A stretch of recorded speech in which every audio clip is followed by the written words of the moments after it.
On Sunday, motherfucking morning. Yeah. Introduce yourselves, boys. I'm TJ, lead vocalist of In the Kingdom of Nightmares. I'm Luke. I'm guitar player for In the Kingdom of Nightmares. I'm Gary P. I play drums. I'm Chris Manos. I'm the other guitar player. And our bass player, Brucey Grooves, it's his birthday, so we decided to give him a day off. Oh, hey, a buddy of ours birthday's today. It's actually a lot of people's birthdays are today. It's one of our friends, Phoenix Fire. He is an escape artist. He's known worldwide. He's amazing. It's his birthday today. We had him on the show last night, actually, to celebrate his birthday. It was a lot of fun. And then it's my brother's birthday, and it's my cousin's birthday, and it's my other brother's birthday. It's a good day to have birthday today, I'll tell you what, I'll have a drink for everybody's birthday today. I like this dude. Beers in the Boneyard. In fact, we haven't even started. Jeez, that's awesome. So, okay, so you've introduced yourselves. So what's the name of your band and where are you from? We are In the Kingdom of Nightmares. We are from Central Maine. We're based out of Harmony, which is kind of a central spot for all of us because we're spread out all over the state. We all drive about an hour to practice, except for Gary, who's like 5 minutes away. But it's a good central location for us. So, right on. That's awesome. And what are you guys up to? Like, what currently are you guys doing? Well, because of the Rona, we haven't been able to play any shows or anything. So we've decided to take the last year and a half. It's been a year and a half since our last show, roughly. And we have taken that time to just write. So we have like a whole album of new material pretty much ready to go. We've demoed some stuff already, and we're writing a few more, and then we'll probably in the fall we're going to head back into the studio with Evan Sammons to record a follow-up to our EP Requiem that we put out last summer. I was going to say. Right on. And what was the process like putting that together? We have a pretty loose writing style. Like a lot of times Chris will come in with a riff or Luke will come in with a riff or a partially written song. And then we kind of dissect that and just put it together and see what feels right. Everybody throws their suggestions in. Like everybody in the band is a pretty well-rounded musician. So everybody's able to say, hey, why don't you try doing this on guitar? Or why don't you try this drum part here? Or try singing this part like this or whatever. So it's a very collaborative effort when we write. There's not really one person that really writes everything as far as the music goes. Sometimes I'll even come in with a riff or a song or something, Right on. So it's a good process because everybody has their input on the song. So it's instead of just one person taking care of everything. Yeah. No, it's pretty nice how you guys gel like that. It's hard to find people to play and gel like that. Now, you guys have been playing together since 2008, is it? Yeah. Well, kind of. Yeah, Chris, Gary, and I have been playing together since 2008. We were active from 2008 till 2011, and then we kind of split up and did our own thing. And then back in 2018, Gary moved back to the area from Florida, and we decided to give it another shot. And we've been at it since. We added our bass player Bruce and another guitar player, our friend Tyler, who was in another band with us. Yeah. And then Tyler is a busy dude, and he had a lot going on, and he has another band, so he had to step down. And then we luckily found Luke, who's been like just a wonderful fit for us. He walked right in the door, and it was just like he'd been playing with us all along.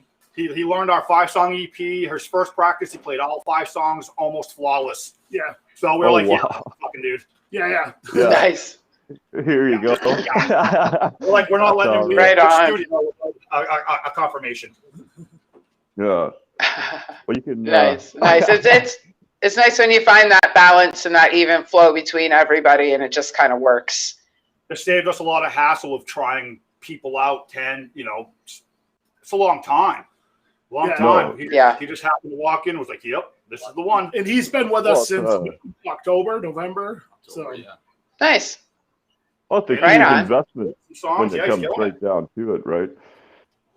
Like you What's put that? all this time and effort into these people, depending on these people, and then you never know where life takes them. As you said, the other Right. guy's so busy he had to step down, and then you put all that time into that, and then yet fortunately he steps up and instantly fills that spot. Like he almost didn't have to take any step backwards, and that's pretty good. Yeah. He got That's pretty lucky. all right. And the other guy gave us like 6 months in advance before he was getting done, so he gave us plenty of time to find somebody else. And that was one of the things with the Corona thing. It kind of helped us too because we had no show scheduled. In the past, in like other bands we've all been in, there's been situations where somebody's gotten done and we have 5 or 6 shows lined up and we have 3 weeks to get this person ready. Right. And so they never get a chance to really like Learn the full sound. hang out with the band, just gel, do all that stuff because it's like we got to get this person in and we got to get them, because we don't want to cancel shows and It's not just making music. Right. personality's a Yeah. big thing. It's not just making music. Yeah, there's a lot of moving parts, There's a Yeah, lot of moving parts. We're just one big Yeah. family. Yeah, which is nice. It's really nice to hear that. It's nice when you know that there's bands out there that are really pulling together for the entirety of it and not just to be on stage or just record or just play or just this. It's the entirety of what's going on. I mean, I like the guys enough. I'm getting married next June, and they're all in my wedding, so No, that these shows two a are lot my right wedding as there, well, right? so That's we awesome. haven't been together in 7 years at that point. So I'd say, Yeah. we go pretty good. Except watch over this Manos guy in the back, though. Right on. That's awesome. So you had mentioned that there was one aspect of how the Rona had helped. So is there any other ways that it's helped? Because we don't really like to focus on the negative bullshit. Like enough people are doing that and enough negative stuff is happening on its own that we kind of like to focus on the positive things that have come out of it. So like what other positive things have come out of it for you guys? I think really for us is just it's given us time to hang out and not have to feel like rushing because we, the way we're spread out in our work schedules and life schedules and everything else is, because as most people know, music isn't something it's hard to make a living off from. So we've all got so we do this as we like to say, we're a dad band now, because everybody's got kids and Dad rock, baby. We love playing music and we take it super serious, but this whole time has given us time to just kind of hang out with each other, and not have to force the writing process. Like the writing process has just happened naturally. So it's been and a lot of times there's no stressing about writing to make sure we've got enough songs for the next EP or whatever, it's just been able to focus on writing, getting the songs super tight, being really nitpicky with them. And a lot of times you don't have that chance because you're playing shows and you're doing other stuff and you're trying to work everything out in between that and the limited amount of time you have. Right. Yeah. There's a lot of different things that you have to do when it comes to being on the road and moving around. And plus, like you say, having jobs on top of being musicians, so it's kind of nice to know that there are bands sticking together and still working through it and taking their time and growing with it. Because I don't know how it's been for you guys. I know you had mentioned earlier that things are starting to open up for you guys. Now for us, we've lost probably 80% of our venues. And we've lost probably 80% of our bands as well, of our musicians, whether they've been disbanded or they stopped playing or other circumstances have happened. So what's it like there for you guys? How's your music scene? Do you guys have like a tight community? We have a very tight community, but we lost the best venue in the state due to the Rona, the Club 212. It's he shut it down. He had to. Yeah. And so we've lost like 4, 5, or 6 big major music venues down here where people come, like serious musicians come to play. Right. Like fucking you name them, they probably played at these places. Yeah. And it's been a situation where the community here is really tight because Maine is a big state, but it's a small state. It's like one of those states you go anywhere in the state and somebody will be like, jokingly will be like, do you know so-and-so? And like 5 out of 10 times you do know that person. It's like, yeah. You know, State, small population.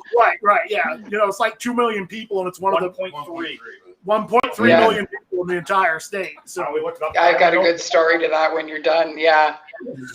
I compared them to. So it's going to be weird going forward for shows because Maine never had an abundance of venues anyway.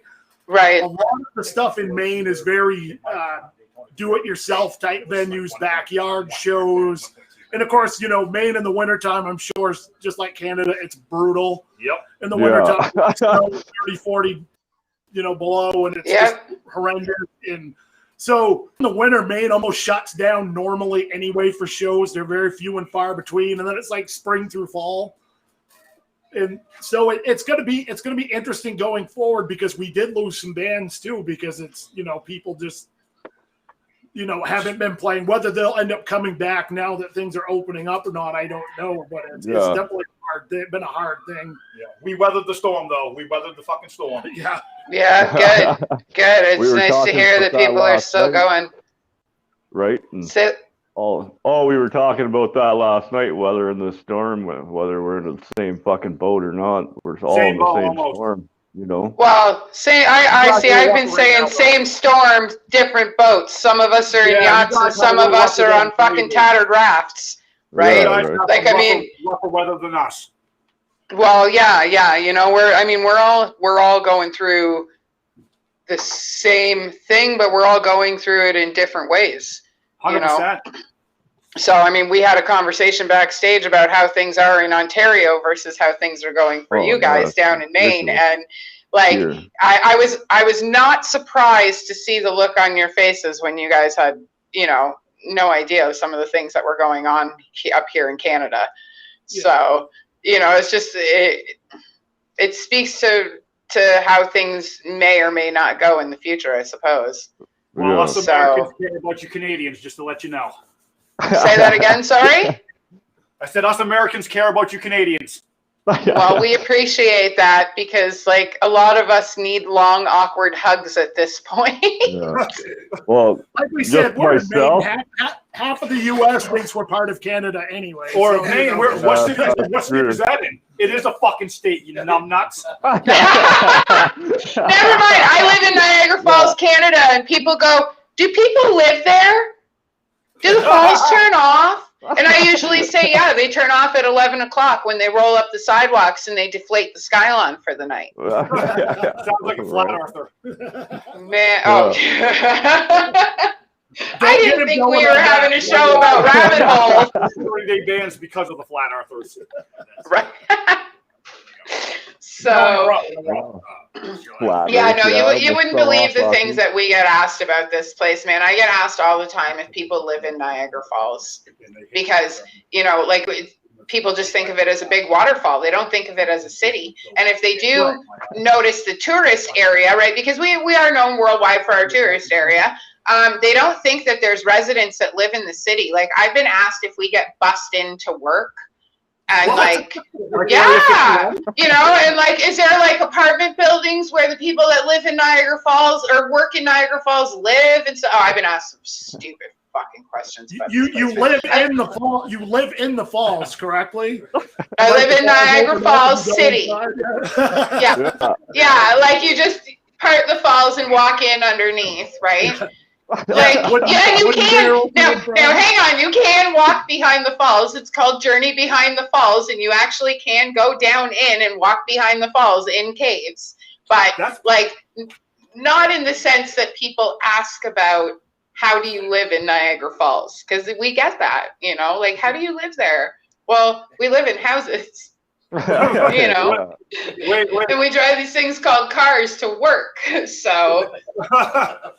It's like they don't think it's a town or a city. It's just named after the falls. Well, it's named after the falls. People that live there. Yeah, there's weird New York called Niagara Falls, just the other side. Yeah, and like and it's funny too because I'll be like, I live in Niagara Falls, which we have this little town called Chippewa, and if you guys know anything about movies, you know that James Cameron is from a little tiny town called Chippewa. Yeah. So I went to the same high school that he went to, actually. But yeah, it's so funny. People, I'll be like, yeah, I live next to Chippewa, and they'll be like, oh, you know that huge city that James Cameron is from, and it's like, it's the other way around. Chippewa is this big. Right. It's like where Stephen King's from. It's like the second biggest city in Maine, but that doesn't mean anything. It barely qualified for the city anywhere else. No, it'd be a suburb of Chicago.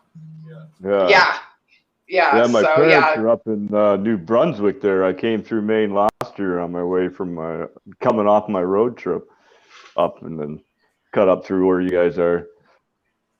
That's a nice drive through there. Yeah, if you're ever coming back through Maine, let us know, man. If we're jamming, you're more than welcome to come hang out at the studio. We'll smoke some weed, drink I'll some be coming bud. through soon. Sweet. Awesome. Well, I have to drop my kids off in Newfoundland in the summer, so next summer anyway. We'll see how it goes. We can't go province to province right now. And like we've got this weird thing where like people in the major cities are like, don't come here. And it's like, but we need your money to live. You should come here. We're a fucking tourist town. Like people don't work in this town for like 6 months, 7 months out of the year. Like, we need people to come here. You know, and most people wear tourist community as well. So like I lived in Bar Harbor, Maine for 12 years, and it was 6 months of work, 6 months of unemployment, no matter where you were, what you were doing. The grocery store was open, and a couple Irvings. That was it. Yeah. Did you just say Irving's, like the gas station? Yeah. We still have some. I lived in Newfoundland for a year, so I knew what you were talking about. They were all over the place. Oh, yeah. So that's awesome. So when it came to you guys all getting into music and like getting into the genres and stuff that you did, like for me, I was 13 and it was War Pigs, and my entire life changed. I just knew right there that metal was my life. So what was it like for you guys? What was that one song or that band or that moment in life that turned you? I could go first on this just because I've told the story before, so it'd be quick for me to get out of the way. Like I got into music when I was like in 4th grade. I was only like 8 or 9 years old, but all my friends were older and skateboarders. So I started listening to like Suicidal Tendencies, Testament, The Misfits, Metallica, definitely. Slayer, that sort of thing. But I went to my first concert when I was like 14 or 15, and I saw a band called Sam Black Church out of Boston. Hardcore band. They were kind of like one of the original metalcore bands. And the big thing with Sam Black Church is their singer was the most insane frontman I had ever seen. Like he was like crawling across the pipes like the alien in the Alien movies and just screaming and diving off the PA into the crowd. And just, I was like, I want to do that. And that was what made me want to be a musician. For me, the first time I heard Pantera's Cowboys from Hell and I heard the Domination Breakdown, it was over for me. I'm like, yep, this is what I want to fucking do.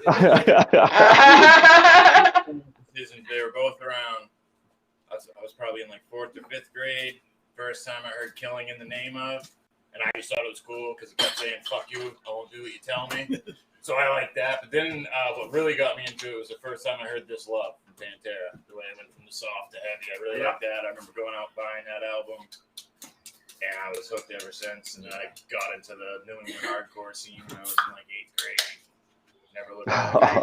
I think what Gary said, and Chris as well, was basically Pantera getting me into like the heavier music, and then it just kind of evolved from there, I think. I mean, I love Metallica and stuff too, but when Pantera came out, they just hit fucking differently. Oh yeah, and Pantera was a huge one too, you know. Bill was like one of the first people I ever heard sing like that. His vocals are amazing. Heavy, and he was doing cleans, and it was just like, like high fucking C's and shit. Like, whoa, bro.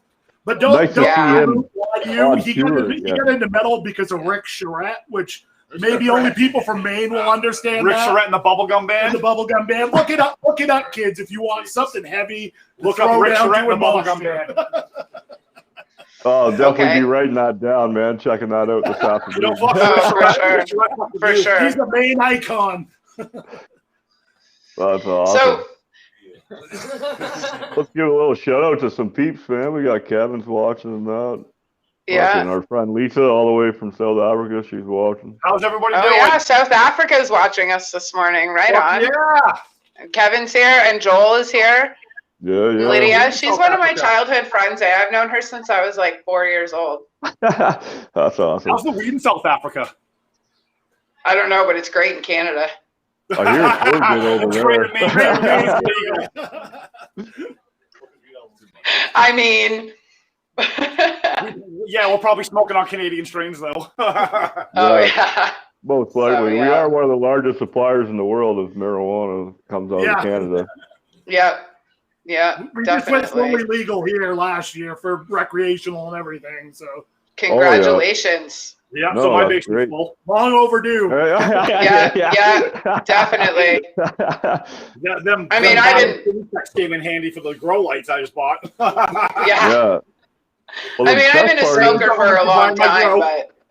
Like back in the day, they frowned on us growing in your house. You fucking ruined your house. And then now that it's legal, they don't want you growing in your backyard. They want you to grow it in your basement with the fucking lights and the fucking tables. Right. Well, I just like to take a moment to thank the American government for paying for my grow. Well, yeah, but yeah, well, I'll cheers you to that, baby. Go America. Oh, we switched the Twisted Teas. Oh, I heard those things pack a punch. Not only 5%. It has more of a heartburn than a punch, though. Oh, I don't know, man. I haven't had a drink in 13 years, so I hope those taste fucking fantastic. They taste like an Arnold Palmer with a tiny bit of liquor. Arnold Palmer. I love how you said that. That's hilarious. It's fantastic. Yeah, really, I know. The more and more these guys talk, the more and more I can feel the fucking Newfie lingering around my house. It's great. Especially with my kids, right? Because once they hear it, they get right back into it. Yeah. Like Newfoundland and Nova Scotia, we consider North Maine. Yeah, well, I appreciate that. I very much appreciate that. My cousin's house and be in Canada. Yeah. Well, I can't wait for the border to open, man. Come on down and fucking chill with you guys right there in your studio. Oh, absolutely. Right? Yeah. I know. It's a blast. We got a full stage, full everything. Oh, sounds like fun. Sounds like a fan. I know. Like, we're not allowed. Fun is illegal here right now. What is? Fun? Oh, fun is. Yeah, fun's illegal here right now. Fun's illegal? It is. They put fucking plastic bags over our basketball nets, dude. I'm telling you. Wait. What about the 6-foot rule? What if there's just one kid out there playing by himself? No, you're getting a fucking fine, dude. They closed our boat ramps. On the park, although they're open. I thought they reopened because, the park. Okay, hang on. Angry moms got the park opened in under 24 hours. And now, when cops are seeing kids at the park, they're threatening parents with fucking facts, which is CAS there. What about your own property? Can you be outside on your own property? Well, I don't know. We pay property taxes, so is it really ours? That's a good fucking point. Yeah. Yeah, you never. But enough of the fucking politics, because I don't want to talk about this shit anymore, man. This is all I talk about all goddamn day long. So tell me, I want to hear about your best mosh pit stories. Whether you were in the crowd or you were on the stage, tell me your best fucking mosh pit stories. 2010, we played. Was it 2010? 2010. Yeah, 2010. October 2010, we had a festival called Oxfest because it was in Oxford, Maine, originally. Okay. There's a video of this on YouTube. You look up In the Kingdom of Nightmares, all-girl mosh pit. So we have a song, an old song. We don't play it a lot anymore, but it's called The Assassin, that whenever we played it, we would be like, I want all the ladies in the house, form pit, just the ladies, the guys stand on the outside, make a wall for them, do the thing, let them do their thing. And So there's 11,000 people at this show, biggest crowd we've ever played for. At that time. And we're like, so we do the normal thing, and I'm like, ladies, I want all the ladies in the house in the mosh pit. And all of a sudden, before I even get to finish what I'm saying, they just like converge on each other. Like, there's like 100 plus people. There's just a ring out, and they just start beating the ever-loving hell out of each other. And I'm just like, this is amazing. I love this. You know? The sound quality is really bad, but the visuals are so worth it. That's so fantastic. That's so amazing. I know, as a woman that goes in the mosh pit, that is something that I would run directly towards, because I have spent time in the mosh pit with fucking 8-foot Sam Squanches, man. I'm telling you, like terrifying fucking dudes. I have. I've been in the pit with terrifying dudes, and I go in every time because I earn my right to be in the pit. But I'll tell you, it's a scary thing every time. And being able to run into a pit full of women that are there for the same reason you are would absolutely attract me, like it would every one of those women that was in there. The thing Fuck is, yeah. And the guys we're way more dangerous than you guys. If another dude was trying to get into the mosh pit, the dudes that were watching over were like, I don't fucking think so, pal. And then just fucking help. And that's our thing. We love our female fans. They're awesome and they're so passionate. So it's like, this is your moment. This is your moment right now. Just kick some ass and do your thing and enjoy it. We got one more quick mosh pit story about a female. Oh, you can tell us as many as you want, man.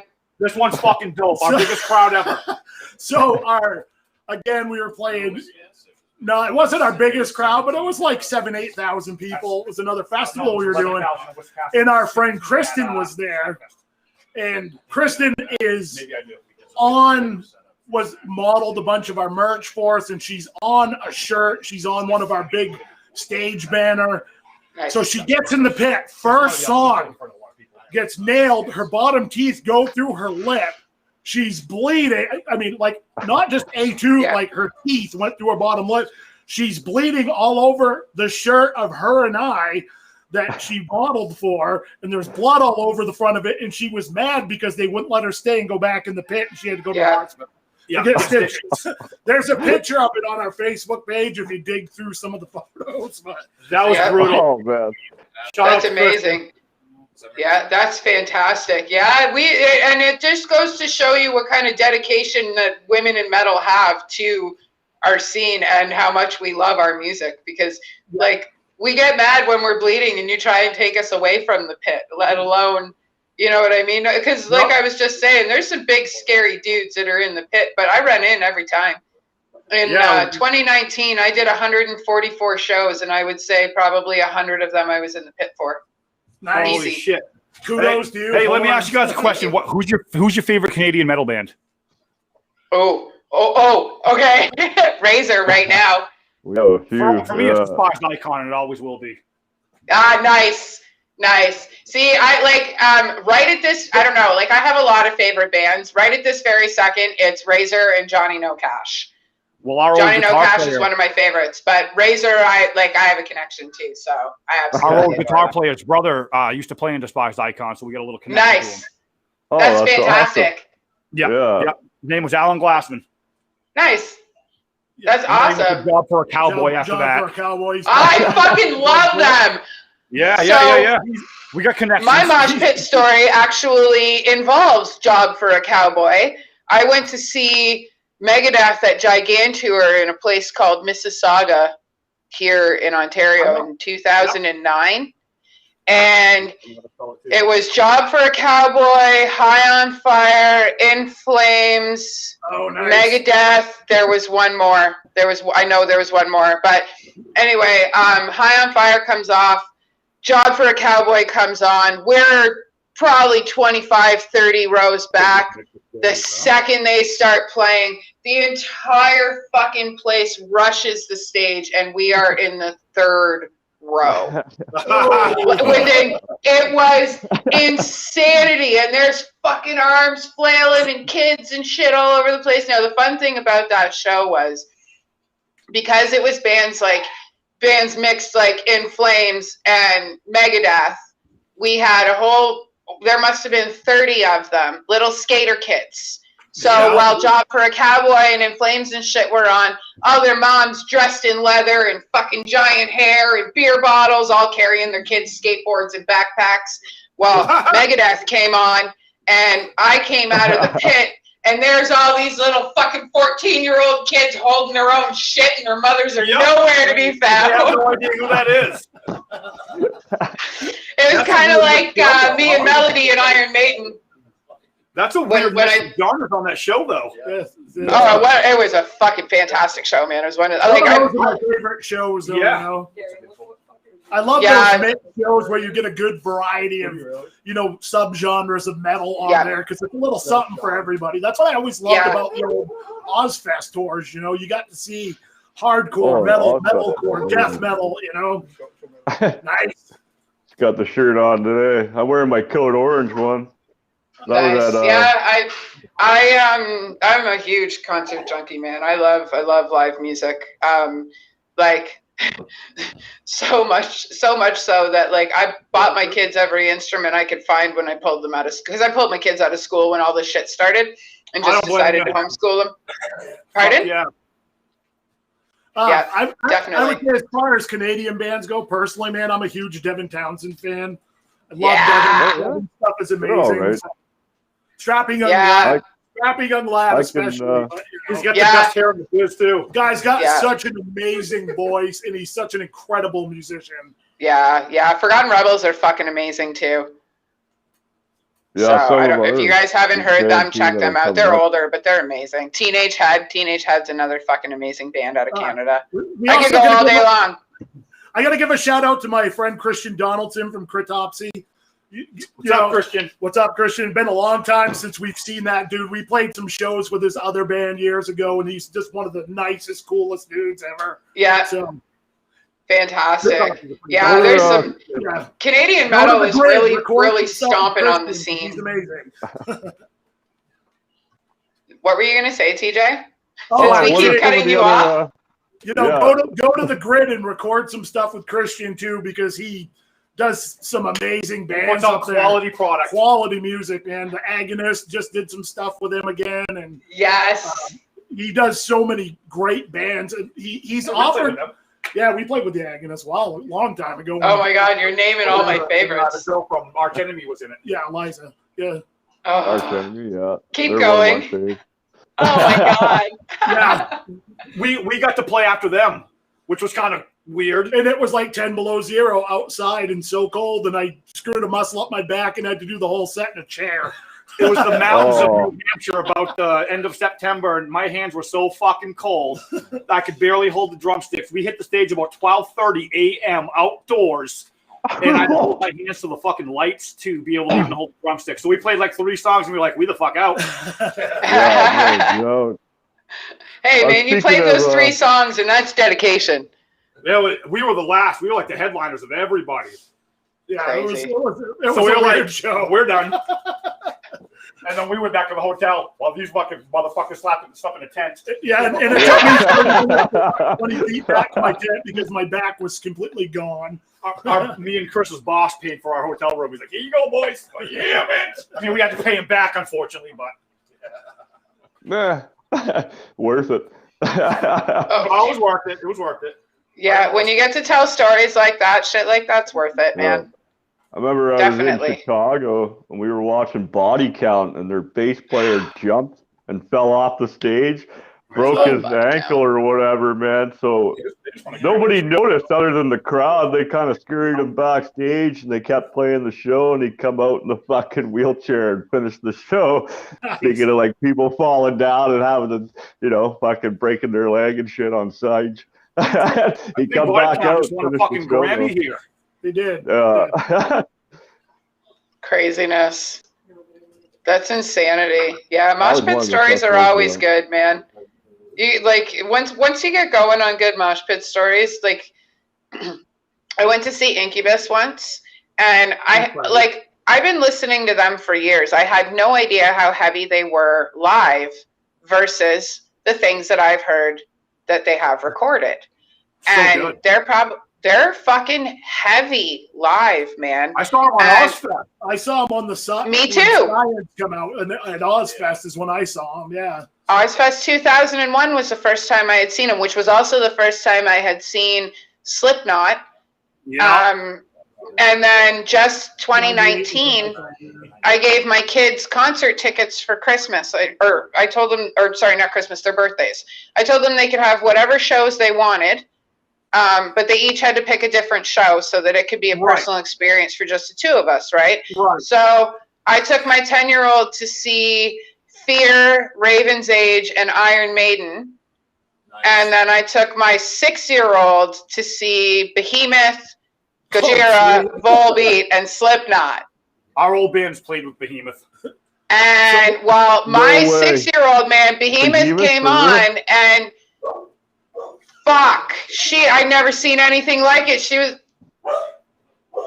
the whole time, and she's this like little petite, blonde hair, blue-eyed, 20 pounds soaking wet thing.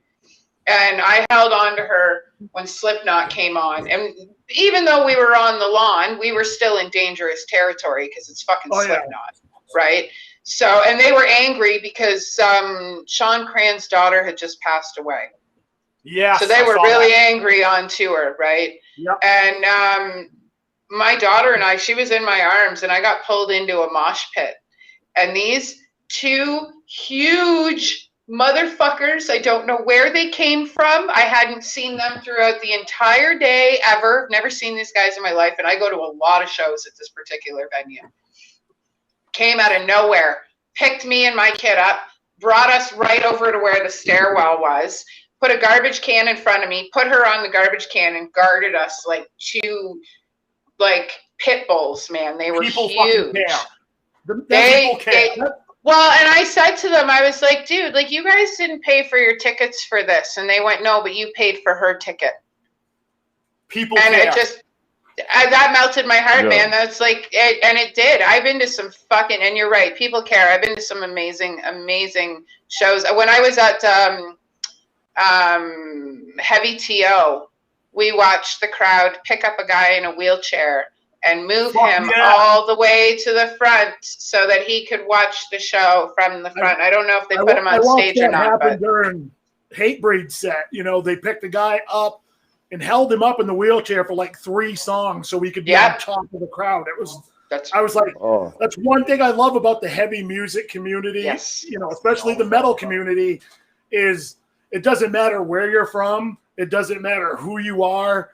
It generally is like, you're a brother or sister, your family as soon as you come to that show, and you're all there for the same reason. Right, you take care of each other. Yep. Yeah. And it's funny, we all become instant family too. We have this guy here, TJ knows him. His name is Walter. He is now. I bet your city has a Walter as well. Now, before I became really close friends with this guy, he's been a good friend of mine for the last few years. Before I became really close friends with this guy, I high-fived him at over 100 shows. Never knew his name, never talked to him, nothing. Just walked past him, high-fived him every fucking time I saw him. And that was our thing. And then I stopped one day and I was like, hey, my name's Amanda. And he's like, I'm Walter. And we've been fucking super close friends ever since, man. Just, Same with our scene here is run by women. There are men in our metal scene, but the majority of the scene in here is run by women, and very strong women at that. And we have one of those. Can we give a quick shout out to Mama Absolutely. The Cave?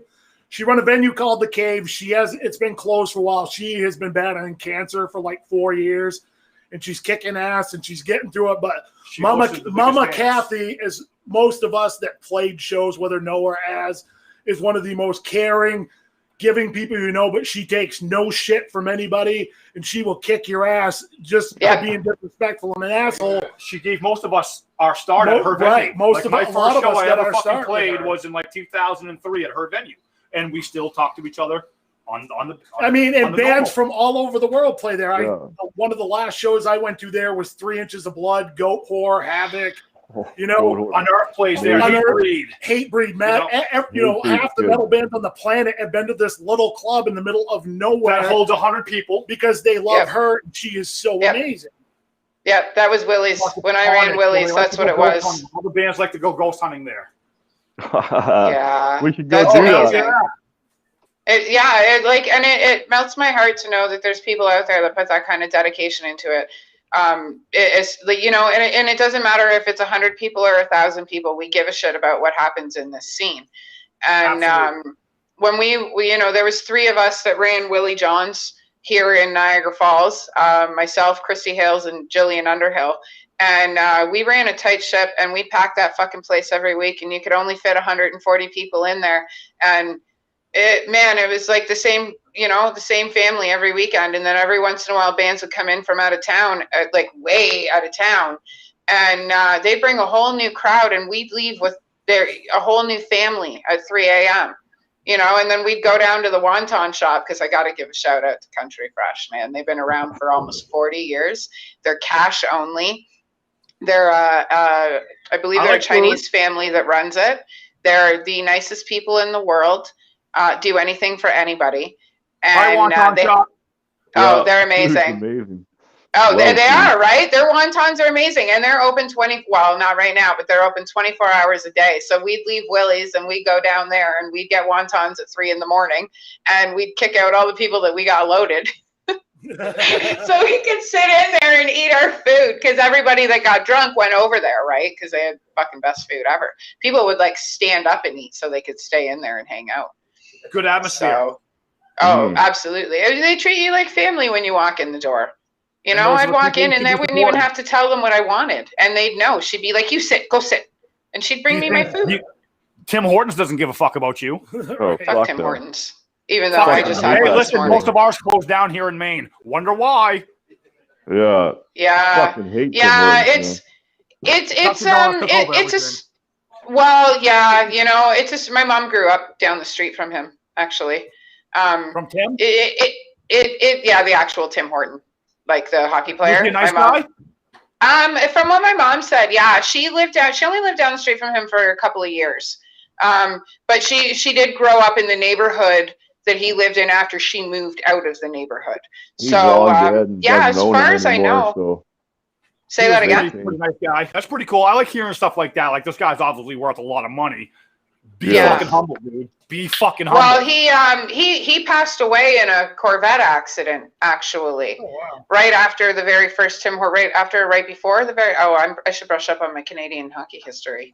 Right before or after the very first one opened, and it was his family that ran it for a long, long time, and then unfortunately they were sucked in by corporation, and well, we all know how that fucking story goes. Yeah. Well, they're still collecting their royalty check every month, though, so they're well, yeah, absolutely.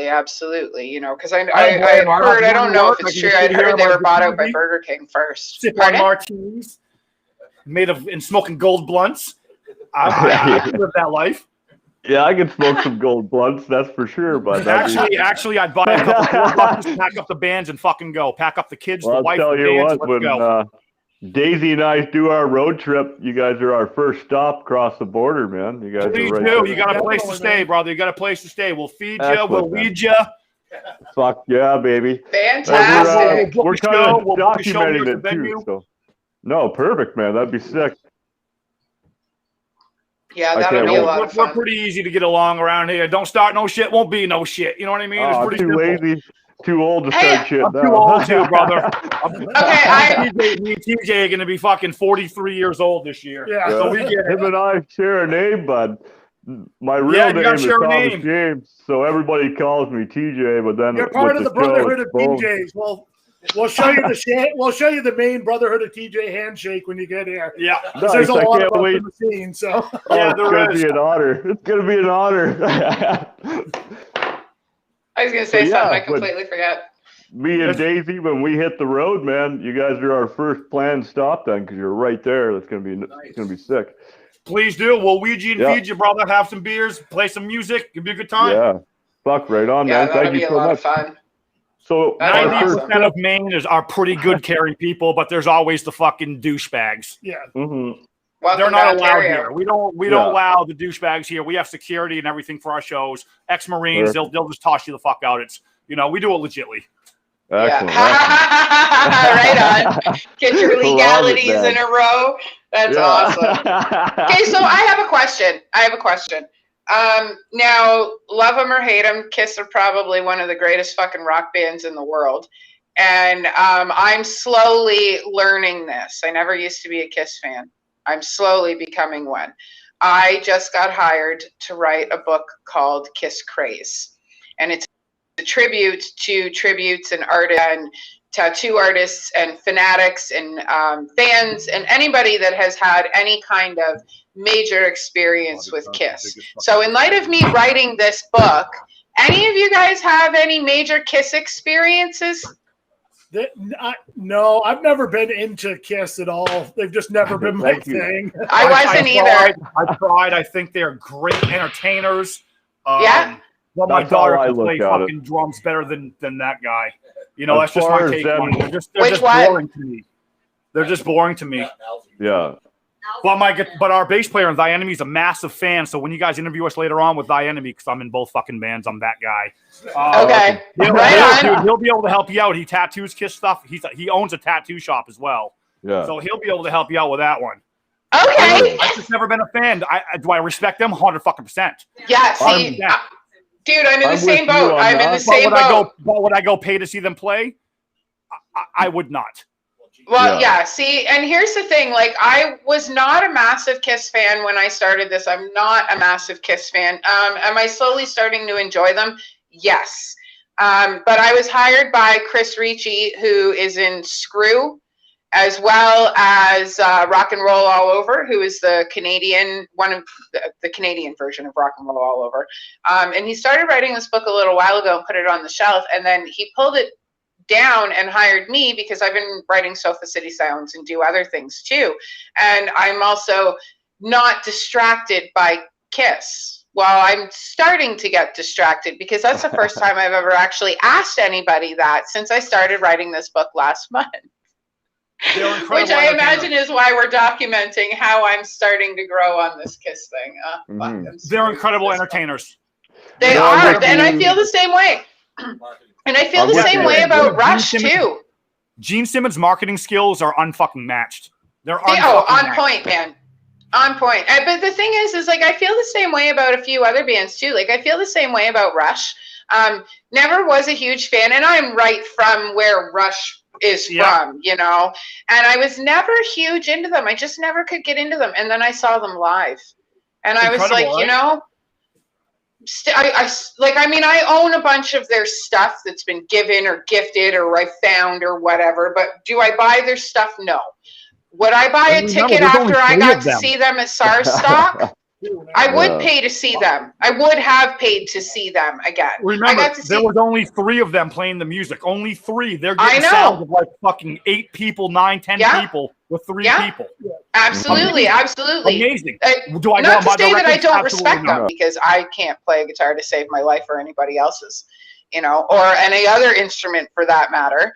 But I was never a huge fan of Van Halen, ever. And everybody's like, they're the greatest thing in the world. And I'm like, and I love their music, or not their music, their talent. You know what I mean? I absolutely love their talent. But like, do I buy their stuff? No. Do I leave them on when they're on the radio? Meh. But I see where you're going with that. I absolutely respect them, but they're not my type of thing.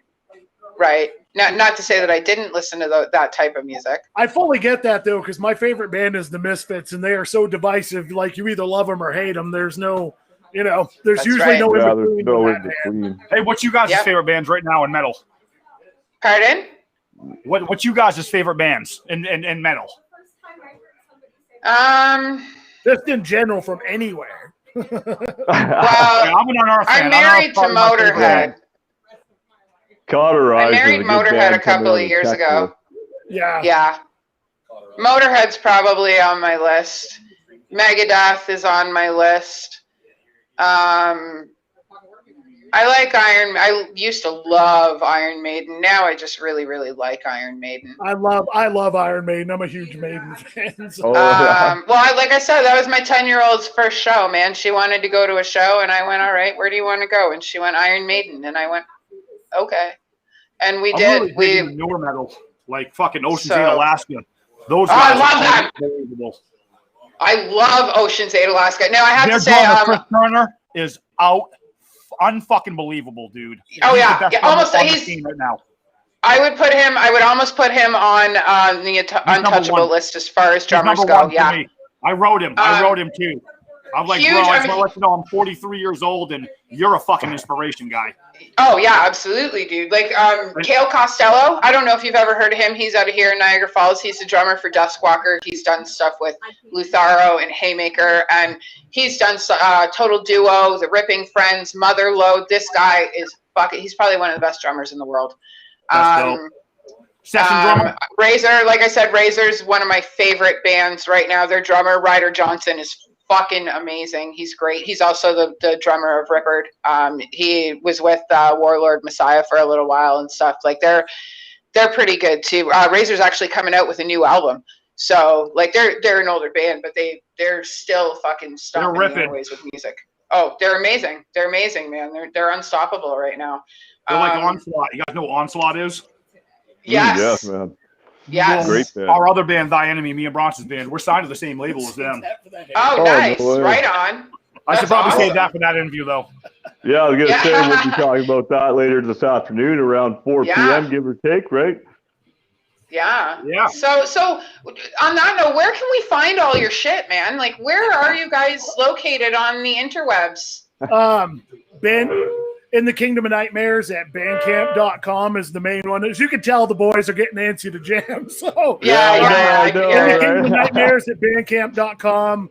Spotify is the big one, unfortunately. You know, that's everybody does the Spotify thing. Google Music, basically anywhere you find music, type in the Kingdom of Nightmares, and we're probably there. Sick. Nice. YouTube, you know, everywhere.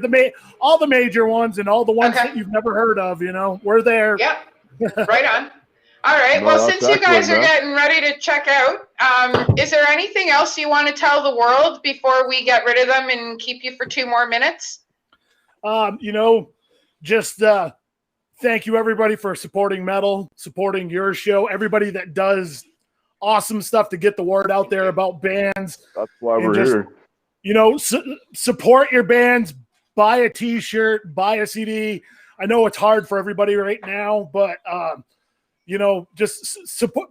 Listen to your favorite band 100 times a day on Spotify. Do whatever you can just to help everybody get through, because we're gonna get through it, and we plan on coming back and like bashing everybody's heads in with this new stuff, and we hope everybody else that's in bands plans to do the same thing, because it's been a year and a half. We're ready to kick your ass on stage. And we just got a bunch of we're super excited. Bunch of brand new merch. Let me give you guys a quick shot of the new merch we just got in. Yeah. So yeah, man, we really appreciate everything everybody is doing right now to keep the music alive. Well, you guys are the ones keeping it alive. As long as you keep making it. Oh, that's awesome. Step back a little bit. There we go. There you are. So that's awesome. Amazing. We got some new dope shirts in. They're $15 a piece. What? That's it. Okay. That's it. United States American, that's shipping, still only unfortunately. $40. So we can only ship into the U.S. right now. But when you come down to come see us and hang out, we'll make sure you're taken care of. Hey, Davey and I'll buy your shirt. You come down and see us, I'll buy your shirt, brother. Daisy and I are on our way, and I'll bring you some of our merch, man. We'll do a little trade-off in the parking lot. 100%, dude. Old school. Stop in on the way home from Newfoundland. Yeah, right. Yeah, after I drop off the kids, I'll stop everything. Absolutely. Self-promotion is everything. Oh, you have to, man. Absolutely. I'm not ashamed of it. I'll promote it on a fucking country fucking site. I don't give a shit. Gary will run down the road in an Itcon thong, you know, to promote the band. I don't give a fuck. Get it. Buy some merch. Help us out. Definitely. Hey, anytime, man. You guys are always welcome on the show, man. So absolutely, thank you guys very much. Anytime you want to do anything, set it up, man. We're down. All right. Awesome, Well, on that awesome. note, we're going to kick everybody out. I want you for 2 more minutes after we kick everybody No out, problem, and then we will absolutely. talk to you again later on this afternoon. Absolutely. You'll see my So- ugly face again. Perfect. Awesome.